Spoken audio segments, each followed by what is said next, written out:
Hi പ്രിയപ്പെട്ടവരെ, തെങ്ങിൻ ചുവട്ടിൽ തർട്ടിൽ വൈൻ കൊണ്ട് മനോഹരമാക്കിയ എൻ്റെ വീഡിയോയ്ക്ക് ഒരുപാട് പേരുടെ കമൻ്റ് ആയിരുന്നു, ഇത് കായ്ക്കാത്ത തെങ്ങാണോ, എങ്ങനെ തേങ്ങയിടും, തേങ്ങ വീണാൽ കേടാകില്ലേ എന്നൊക്കെ. എൻ്റെ നാട്ടുകാരനായ താമിയാണ് വളരെ കൂളായി തെങ്ങിൽ കയറി തേങ്ങയിടുന്നത്. തേങ്ങ മാത്രമല്ല കേട്ടോ, തെങ്ങും വൃത്തിയാക്കിയേ താമി ഇറങ്ങൂ.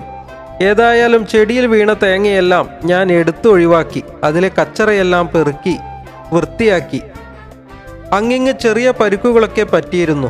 ചെറുതായി ഒന്ന് കൈകൊണ്ട് ശരിയാക്കി കൊടുത്ത് എല്ലാം ഒന്ന് നന്നായി നനച്ചു കൊടുത്തു. ഏകദേശം 2 ദിവസമായപ്പോഴേക്കും തർട്ടിൽ വൈനെല്ലാം പഴയതുപോലെ ഭംഗിയുള്ളതായി. ഇനി നിങ്ങൾക്കും നിങ്ങളുടെ വീട്ടിലെ തെങ്ങിൻ ചുവട്ടിൽ തർട്ടിൽ വൈൻ വെക്കാൻ കേട്ടോ. നന്നായി നനച്ചുകൂടി കൊടുത്താൽ നെയ്യപ്പം തിന്നാൽ 2 ഫലം എന്നതുപോലെ ഭംഗിയും കൂടും, ധാരാളം തേങ്ങയും കിട്ടും.